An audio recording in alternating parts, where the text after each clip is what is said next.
సంబంధాలు. ఈరోజు ఈ ఆ గ్రూపులో చూసిన కొంతమంది వాళ్ళు ఉన్నారు, నిన్న మొన్న ఇంకా ఉన్నారు చేశారు, ఇంకా ఉన్నారు, వాళ్ళని తీసేసారు. కనీసం గుర్తింపు కానివ్వడానికి కూడా ప్రయత్నం చేయని అసమర్థ నాయకులు ఈరోజు మేము మా యూనియన్ అని చెప్పుకొని మీటింగులు చెప్పుకోవడానికి సిగ్గనిపిస్తలేదా మీకు అని నేను సందర్భంగా వాళ్ళని మనందరి తరఫున వెల్ఫేర్ ఫండ్ ఈరోజు చెక్కులకు పోజులు ఇస్తున్నటువంటి నాయకులారా మీరు చెప్పండి, ప్రభుత్వం వచ్చిన తర్వాత మీడియా కాలేజ్ చైర్మన్గా అయిన తర్వాత ఒక్క రూపాయి మన వెల్ఫేర్ ఫండ్ మీరు తీసుకొచ్చిరా? జర్నలిస్టుల సంక్షేమ నిధికి 42 కోట్ల రూపాయలు తీసుకొచ్చినటువంటి చరిత్ర అల్లం నారాయణ గారికి మీరు అంతా సపోర్ట్ కొట్టండి, మనం అభినందించాలి. అల్లం నారాయణ గారు ఆ 42 కోట్ల రూపాయల సంక్షేమ నిధి నుంచి వచ్చేటువంటి బ్యాంకు ఇంట్రెస్ట్ తోని వచ్చిన డబ్బుతో ఈరోజు చెక్కులు పంపిణీ చేసుకుంటా పోజులు ఇచ్చుకుంటా మేము జర్నలిస్ట్ నాయకులు అని చెప్పి యూనియన్ నాయకులు పక్కన పెట్టుకుని పోజులు కొట్టుకుంటారు. వాళ్ళు మన గురించి మాట్లాడతారా? ఎన్ని చెప్పుకోవాలి? మనం ఎత్తుకాటు తీసుకొచ్చినాం, ఇళ్ల స్థలాలు సాధించుకున్నాం, వెల్ఫేర్ ఫండ్ తీసుకొచ్చినాం, సొమ్మొకటి సోకొకటి అన్నట్టు ఈరోజు మనం సాధించిన దాని మీద వాళ్ళు పోటీలు ఇస్తున్నారు. అక్రెడిటేషన్ కార్డులు పత్రికన బిగ్ మీడియంలో ఉన్నాయా? కేటగిరీ వైజ్గా విధి విధానాలను రూపొందించి ఆ రోజు media academy chairman, accreditation committee state చైర్మన్గా విధులు నిర్వర్తిస్తూ సమాచార కమిషనర్ కోఆర్డినేషన్తో పకడ్బందీ విధానంతో వేలాది మందికి అక్రెడిటేషన్ కార్డులు గుర్తింపు కార్డు మన షేర్లింగం పనిలో చరిత్ర ఎంతమందికి వచ్చినాయి? లెక్కలేనంత మందికి వచ్చినాయి. ఈరోజు ఏమైంది? ఆ స్టిక్కర్ వేసుకొని పోతే బస్సులో ఆర్టీసీ బస్సులో బస్ పాస్ కూడా పోవాక స్టిక్కర్ మాకెట్ట పనిచేస్తారు. ఒక కండక్టర్ డ్రైవర్ రిజెక్ట్ చేసుకున్నటువంటి అవమానపడేటువంటి పరిస్థితి వచ్చింది. ఏదైనా పోతే మీడియా ఏదైనా మీటింగ్లో పోతే ఇది వ్యాలిడిటీ లేదయా, డేట్ ఎప్పుడో అయిపోయింది అని చెప్తే అక్కడ అవమానపడేటువంటి పరిస్థితి వచ్చింది. అట్లాంటి వ్యక్తులు ఈరోజు మాదొక యూనియన్, మాదో గొప్ప యూనియన్, వాడవాడు అంటాడు ఒకడు పేద రాష్ట్ర స్థాయిలోనంట ఆయన గొప్ప పదవిలో ఉన్నాయని చెప్పుకుంటాడు. మన ఈ మధ్యలో రంగారెడ్డి జిల్లాలోనే ఒక మీటింగ్ పెట్టి ఆ మీటింగ్లో చెప్తారు ఏదో తోక సంఘం అని, ఓ చిన్న సంఘం అని. అరే నువ్వేంద్ర బాబు, నీ చరిత్ర ఏంది అసలు? నువ్వు నీ బాధ్యత కానీ నువ్వు గౌరవం నిలబెట్టుకో. ఒక రాష్ట్ర స్థాయిలో ఒక ప్రథమ స్థానంలో ఉందని చెప్పుకునేటువంటి నాయకుడు నీ గౌరవం నువ్వు నిలబెట్టుకో. నిజంగా మేము కనుక ఒకసారి మళ్ళొకసారి జిల్లాలో రాష్ట్రంలో ఒకసారి మేము ప్రారంభిస్తే మీకు ఎవడు మిగిలడు కూడా మీకు మీరు చేసే వ్యవహారాలకు, మీరు మొత్తం ఇచ్చే వ్యవహారాలకు, మీరు మాయ మాటలకు మీ యూనియన్ కాదు కదా పార్కోడికి సిగ్గు లేదు. తెలంగాణ వచ్చిన తర్వాత 3 సంవత్సరాల పాటు ఏపీ తప్ప టీజీటీఎస్ అని పెట్టుకునేటువంటి సాహసం పడినటువంటి చేతగాని దద్దమ్మలు మీరు మా గురించి మాట్లాడతారా? మా యూనియన్ గురించి మాట్లాడతారా? ఎవరో 4 వ్యక్తులను వేసుకొని గుంపు అని చెప్పి చూపించుకుంటా మా యూనియన్ ఇదే. నేను చెప్తా ఉన్నా మీకు అందరికీ ఇవన్నీ ఎందుకు చెప్తా ఉన్నా అంటే మన సిఎస్ ఏంది. ఈరోజు ఎవడైనా అనుకోవచ్చు ఇలా ఆ యూనియన్ మా యూనియన్ కలిసి పని చేస్తున్నారు, కలిసి ప్రయత్నం చేస్తున్నారు, వస్తే ఇళ్ల స్థలాలు అందరికి వస్తాయి, వస్తే హెల్త్ కార్డు అందరికి వస్తాయి, వస్తే వెల్ఫేర్ ఫండ్ ఎవరికైనా అందరికీ పెన్షన్ వస్తుంది అనుకోవచ్చు. కానీ నీతిమాలిన వ్యవహారాలు పెట్టుకోవచ్చు. కనీసం నాయకత్వాన్ని గౌరవించేటువంటి సంస్కారాన్ని తెలుసుకోవాలి. ఎవడు పని చేసుకుంటూ జర్నలిస్టుల సంక్షేమం కోసం ఈరోజు ఎవడొచ్చి మాయ మాటలు చెప్పి వాళ్ళ ముందుకు నేను చెప్తా ఉన్నా. ఈరోజు ఒక నాయకుడేమో ఆంధ్రప్రదేశ్ రాష్ట్ర ప్రభుత్వం విద్యా సలహాదారుగా బాధ్యత నిర్వర్తించి జీతాలు తీసుకుంటా సంవత్సరాల తరబడి సొంత ఆస్తులు సంపాదించుకుంటూ పైరవి చేసుకునేటువంటి ఒక నాయకుడు. ఇంకో నాయకుడు జాతీయ స్థాయిలో మేము పనిచేసిన నేను ఈ ప్రభుత్వానికి అనుకూలమని చెప్పి మీడియా అకాడమీ చైర్మన్ పదవి పొంది వ్యక్తిగత తన యొక్క మీడియా సంస్థ ప్రకటనలు తీసుకొని లక్షలాది రూపాయల ప్రకటనలు దోపిడీ చేసుకోవడం కోసం పదవిని అడ్డం పెట్టుకొని వ్యక్తిగతంగా ఆస్తులను సంరక్షించుకోవడం కోసం ఈరోజు నాయకులు అని చెప్పుకునేటువంటి అట్లాంటి నాయకులు ప్రారంభించినటువంటి యూనియన్లను మనం నమ్మొద్దు. నిజాయితీగా నిబద్ధతతో ఈరోజు మీడియా అకాడమీ చైర్మన్గా బాధ్యతలు నిర్వర్తించినటువంటి అల్లంనారాయణ గురించి తెచ్చిన పుస్తకమే. చెప్పమనండి, మీడియా అకాడమీ చైర్మన్గా బాధ్యతలు నిర్వర్తించేదని ఇచ్చిన పైరవి చేసేది ప్రభుత్వం ఇచ్చేటువంటి గౌరవప్రదమైనటువంటి జీతం తప్ప ఆయన జర్నలిస్టులకు చేసినటువంటి ప్రయత్నం కృషి గొప్పది. వీళ్ళు ఏం చేస్తున్నారు? వాళ్ళ పైరవిలకి ఏదో టైం సరిపోతుంది. ఏదో చెప్పింది అది ఒకటి పెట్టిందయా మీడియా అకాడమీలో శిక్షణ తరగతులు. ఓ బిల్డింగ్ ఎవరు కట్టించాడు? ఆ బిల్డింగు అల్లం నారాయణ గారి యొక్క కృషి ఫలితంగా కట్టినటువంటి బిల్డింగ్లో అక్కడే కూర్చోకుండా అడుగు బయట పెట్టకుండా ఆ రోజు మీడియా అకాడమీ చైర్మన్ అల్లం నారాయణ గారు ప్రతి జిల్లాలో శిక్షణ తరగతులు పెట్టి ఎక్కడికక్కడ ఓ జిల్లాలో ప్రతి జిల్లాలో ఉమ్మడి జిల్లాలో ఖమ్మంలో లేకపోతే మన దగ్గర కుకట్పల్లిలో లేకపోతే అవతల మహబూబ్నగర్ నల్గొండ ఇక్కడ ఎక్కడ పడితే అక్కడ జిల్లాల వారీగా శిక్షణ తరగతులు పెట్టి వృత్తి నైపుణ్యాన్ని పెంచే విధంగా సుశిక్షితులైనటువంటి సీనియర్ జర్నలిస్టులతో క్లాసులు ఇప్పించారు. మీరేం చేస్తున్నారు? రండి రండి, నేను కూర్చున్నాను ఆఫీస్లో, మీరు కూర్చోండి. ఆ పక్కన ఆలు కట్టిండు ఆయన, మన అల్లం నారాయణ గారు కట్టిరు, ఆయన కట్టిన దాంట్లో మనం సోకులు పడదాం రండి అని చెప్పేసి పిలిచి ఒక రోజు 2 రోజులు ఆ ఫోటోలు తీసుకొని దానికి శిక్షణ తరగతులు పేరు పెట్టి ఇవన్నీ షేర్ చేస్తే సరిపోక క్రమంలో మనం ఏం చేద్దాం? ఏం ప్రయత్నం చేద్దాం అంటే మేము అంటే కొంత అందరికీ తెలియకపోవచ్చు. ఎప్పటికప్పుడు ఎమ్మెల్యే గారితో తర్వాత అవతల యూనియన్తో కూడా సంప్రదించి సమావేశం కూడా జరపడం జరిగింది. ఇంటర్నల్ కొంత ఏదో కొనికి తీసుకురావాలి, కొనికి తీసుకొస్తే ఏదో ఒకటైతే ముందుకెళ్తే బాగుంటుందని ఒక ప్రయత్నం విఠలన్న కానీ నేను కానీ రమేష్ కానీ అందరం కూడా ప్రయత్నం చేసి అవతల యూనియన్ వాళ్ళు కూడా సానుకూలంగా మనతో కలిసి వస్తున్నారు. కానీ ఒకటి ఏంటంటే గుర్తు పెట్టుకోవాలి, ఈ మధ్యలో సాగంతో మనం సాధించిన విజయాలు చాలా ఉన్నాయి.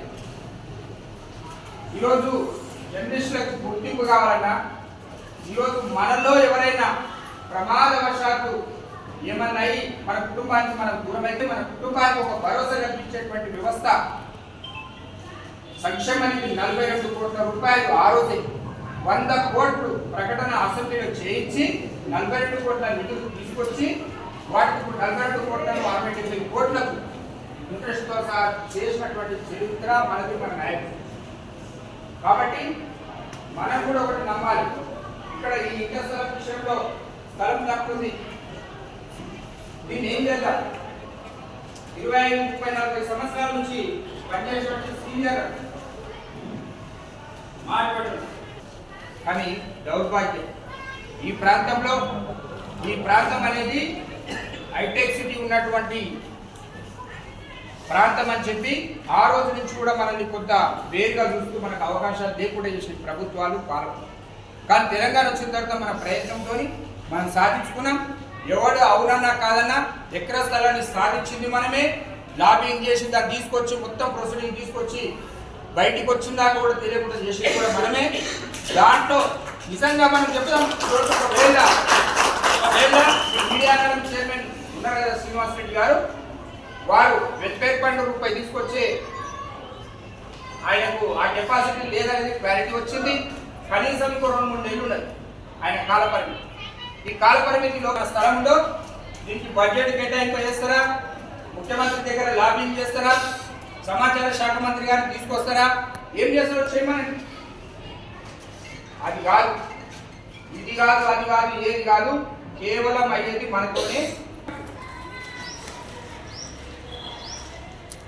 ఈ స్థలంలో మనం సాధించుకున్నటువంటి స్థలంలో ఇళ్ల నిర్మాణం తొందరగా చేయకపోతే అది చాలా విలువైనటువంటి స్థలం. దాని పక్కన యాక్షన్ పెట్టారు, కొంత స్థలం పోయి ఇంకో కొంచెం స్థలం ఉన్నది. ఆ కొంచెం ఉన్నటువంటి స్థలాన్ని మనం సాధించుకునేటువంటి ప్రయత్నం ఒకవైపు చేస్తున్నాము. ఆల్రెడీ పెట్టినప్పుడు లెటర్ కూడా పెట్టాం, దానికి కలెక్టర్కు ఎమ్మెల్యే గారు ఫార్వర్డ్ కూడా చేశాం.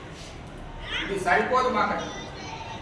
అయితే ఇది సరిపోదు కాబట్టి ఎక్సెస్ ల్యాండ్ కావాలి, ఇంకో దగ్గర ల్యాండ్ కావాలి, ఒక అందరికి సఫిషియెంట్ కావాలని చెప్పేసి కనుక మనం కాలయాపన చేసుకుంటూ ఈ ఉన్న స్థలం కూడా ప్రభుత్వం ఏదైనా కంటుబడి మేము తర్వాత చూస్తాంలే అని చెప్పి ఏదైనా యాక్షన్ అంటే ఏదైతే ఇచ్చేస్తున్నారు. చాలా ప్రాబ్లం. కాబట్టి దానికి ఒక సొల్యూషన్ తీసుకుంటాం. ఆ ఉన్న కాడికి ఎంతమందికి వస్తే అంతమందికి ఏదో ఒక క్రైటీరియాలో కానీ చేసుకుంటూ అదే ప్రయత్నంలో పక్కనటువంటి స్థలాలు దాన్ని కూడా మనం నిరంతరం ప్రయత్నం చేసుకుంటూ ఈ విధంగా ప్రయత్నం చేద్దాం. ఇదొకటి. దీని మీద మీరు సలహాలు ఇవ్వండి. ఏం చేస్తే బాగుంటుందో మీరు అందరి యొక్క సలహాలు సూచనలు. మరి 20 సంవత్సరాలు ఓకేవండి, 20-25 సంవత్సరాలు చాలా నిజాయితీగా పనిచేసినటువంటి వృత్తిధర్మంగా మేము చెప్పుకుంటే నిజంగా చెప్పాలంటే నేను తక్కువ చూడట్లేదు ఇవ్వండి. కానీ ఈరోజు పరిస్థితులకు అనుకూలంగా మీరు పనిచేస్తున్నామే. కానీ ఆ రోజు ప్రొఫెషన్ అంటే ఉదయం 5 గంటలకు రాత్రి 11 గంటల దాకా బ్యాక్స్ రాసి ఆ వార్త వచ్చిందా లేదా 4 లైన్లో 3 లైన్లో స్టోరీ ఫోటో ఏ పేజీలు వచ్చింది హెడ్డింగ్ ఏం పెట్టారు అని చెప్పి రాత్రంతా నిద్ర లేకుండా మేల్కొని కొద్దిగా 4:30-5 గంటలకు డోర్ దర్శించరాలేదు పేపర్ కోసం వెయిట్ చేసేటువంటి సందర్భం.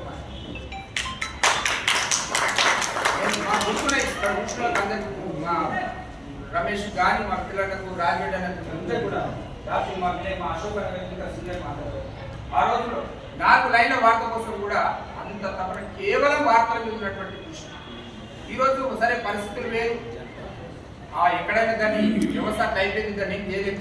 కానీ మీరు కూడా గుర్తుపెట్టుకోండి, అక్కడక్కడ కొన్ని సందర్భాలలో కొంత సీనియర్లకు గౌరవించకుండా కూడా ఏంటి వీళ్ళేంటి వాళ్ళంటే వాళ్ళకు ఒకరైతే నాకు ఫోన్ చేసింది. ఇద్దరే ఒక చిన్న ఇష్యూలో అనే ఏంటి అని చెప్పేసి మాట్లాడి నీకే నాకే నువ్వేది అన్నట్టు మాట్లాడి నీకు ఏముంటుంది దేనికోసం కనీసం మాట వరుసకైనా. ముఖ్యమంత్రి ఉన్నప్పుడు తెలుగుదేశం ప్రభుత్వంలో మన షేర్లింగంపల్లి రెవెన్యూ పరిధి ఏదైతుందో దీన్ని మొత్తం కూడా ఒక జోన్లోకి తీసుకొచ్చి ప్రత్యేకంగా ఒక జీవో తీసుకొచ్చినప్పుడు ఆ ప్రభుత్వం ఏమని అంటే BPL కింద బిలో పావర్టీ లైన్ కింద ఉన్నటువంటి పేదలకు ఇండ్ల పట్టాలు ఇచ్చే వాటిని బ్యాన్ చేసి దానికి అలాట్మెంట్ అనేది బ్యాన్ చేసి తర్వాత వైఎస్ రాజశేఖర రెడ్డి గారు వచ్చిన తర్వాత అదే BPL బిలో పావర్టీ లైన్లో ఉన్నటువంటి పేదలకు కబ్జాలో ఉన్నటువంటి వారికి రెగ్యులరైజేషన్ స్కీమ్ కింద 58-59 అటువంటి జీవోలు తీసుకొచ్చి కొంత ప్రయత్నం చేసింది. తర్వాత తెలంగాణ వచ్చిన తర్వాత కూడా అదే రెగ్యులరైజేషన్ స్కీమ్ మాత్రమే కొనసాగింది. అలాట్మెంట్ స్కీమ్ ఎక్కడ కూడా కొనసాగలేదు. ఇట్లాంటి పరిస్థితుల్లో మనము ప్రత్యేక జీవో తీసుకొచ్చి దానికి అప్పుడు ఉన్నటువంటి మన యూనియన్ రాష్ట్ర అధ్యక్షుడు గౌరవనీయులు పెద్దలు అల్లనారాయణ గారు మీడియా అకాడమీ చైర్మన్గా వారు చేసిన ప్రయత్నంతో దానికి తోడుగా షేర్లింగంపల్లి నియోజకవర్గం ఎమ్మెల్యే అప్పటి ప్రభుత్వంలో అధికార పార్టీ ఎమ్మెల్యేగా అరికెపూడి గాంధీ గారు చేసినటువంటి కృషి ఫలితం వారికి మన యూనియన్ ద్వారా తీసుకొచ్చినటువంటి ఒత్తిడి ప్రయత్నం పోరాటం ఫలితంగా అప్పటి ముఖ్యమంత్రి గారు స్వయాన రంగారెడ్డి జిల్లా కలెక్టర్ గారికి ఫోన్ చేసి ఆదేశాలు ఇవ్వడం జరిగింది.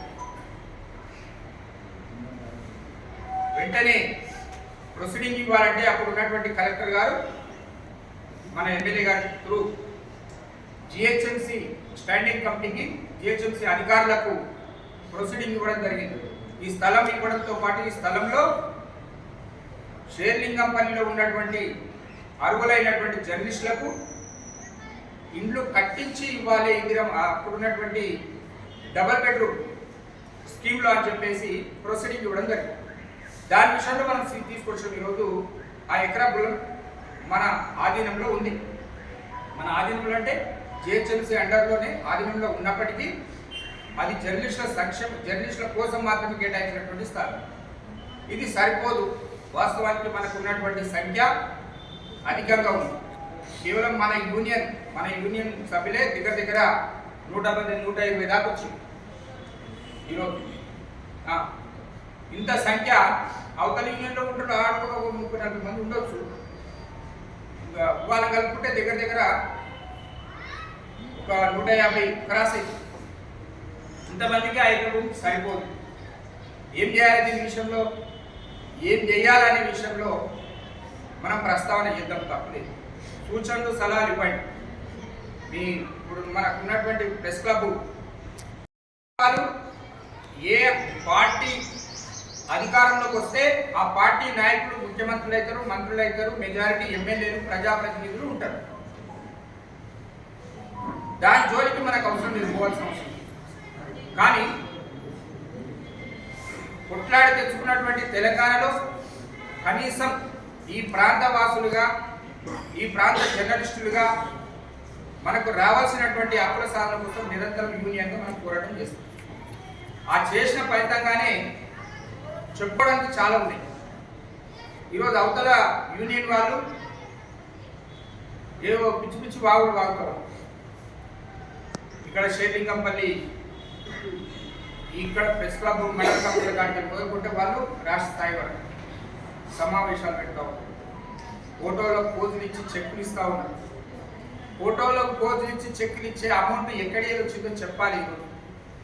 మీడియా అకాడమీ చైర్మన్గా శ్రీనివాస్ రెడ్డి గారు, ఈరోజు అవతల యూనియన్ జాతీయ స్థాయిలో నాయకుడిగా పనిచేసినటువంటి పెద్దలు శ్రీనివాస్ రెడ్డి గారు ఈరోజు సమాధానం చెప్పాలని చెప్పి సమాధానం మొత్తం కూడా ఏం చెప్పాలి? మీడియా అకాడమీ నుంచి ఆపదలో ఉన్నటువంటి జర్నలిస్టు కుటుంబాలకు, వివిధ కారణాల చేత మరణించి ఆగమైన ఆ జర్నలిస్టు కుటుంబాలకు 2 లక్షల రూపాయల చెక్కులు శ్రీనివాస్ రెడ్డి గారి చేతుల మీదుగా, ఆ పక్కనే ఒక సంఘం, జర్నలిస్టు సంఘం, మేము గొప్ప సంఘం అని చెప్పుకునే నాయకులను పక్కన పెట్టుకొని ఫోటోల పోజులు తీసుకుంటే చెక్కులు ఇస్తా ఉంటాం. ఎక్కడి ఇస్తున్నారో ఆ డబ్బులు ఎక్కడి? నిజాయితీగా నిబద్ధత మీకు పెట్టుకుంటే ఒక నికాసైన జర్నలిస్టు యూనియన్ నాయకులు చెప్పండి, బహిరంగంగా చెప్పండి. 2 సంవత్సరాలు గడుస్తున్నది.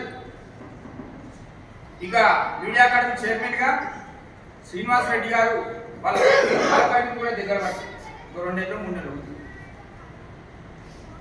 ఏం చేశారు? ఒక చిన్న పని అన్న చెప్పాలి కదా, మేము ఇది చేసినాము. మీడియా అకాడమీ చైర్మన్గా జర్నలిస్టుల సంక్షేమం కోసం ఈ రాష్ట్ర ప్రభుత్వం రిప్రజెంటేటివ్గా ఒక స్వతంత్ర హోదా కలిగినటువంటి మీడియా అకాడమీ చైర్మన్గా నేను ఈ రాష్ట్రంలో ఉన్నటువంటి వేలాది జర్నలిస్టుల కోసం నేను ఇది చేసిన అని చెప్పి ఏదైనా చిన్నగా చెప్పాలి కదా. మేము చెప్తాం ఈరోజు గర్వంగా. మన నాయకుడు అల్లం నారాయణ గారు ఉద్యమ నాయకుడిగా మీడియా అకాడమీ చైర్మన్గా 3 పర్యాయాలు బాధ్యతలు చేపట్టిన సందర్భంలో మనకు సాధించిన విజయాలు మేము చెప్తాం. క్యాష్లెస్ హెల్త్ కార్డు సాధించింది. గత చరిత్రలో ఈ దేశంలో ఎక్కడ కూడా తీసుకొచ్చింది. తర్వాత అది ఇంప్లిమెంటేషన్ విషయంలో ప్రాబ్లమ్స్ వచ్చినాయి. అది ప్రభుత్వం ఫెయిల్యూర్. కానీ సాధించిన మా లేదా మనం సాధించిన మన నాయకుడి ఆధ్వర్యం. ఉదాహరణకు నేను మా నాన్నకు 8 లక్షల రూపాయల నాణ్యమైన వైద్యాన్ని అపోలో కార్పొరేట్ హాస్పిటల్లో తీసుకుంటాను. నేనే సాక్షి. ఇక్కడ ఉన్న కూడా చాలా మంది. ఈరోజు మేము చెప్తా ఉన్నాం, ఒక్క హెల్త్ కార్డు విషయమే కాదు, ఈరోజు అనేక ప్రాంతాలకు ఇళ్ల స్థలాలు సాధించాం.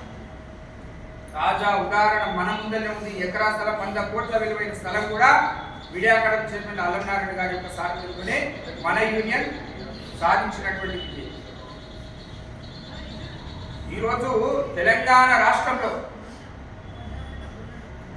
వేలాది మంది జర్నలిస్టులకు అక్రిడేషన్ కార్డు ఇచ్చి ప్రభుత్వ గుర్తింపు కార్డు ఇప్పించినటువంటి చరిత్ర కూడా మన యూనియన్దే.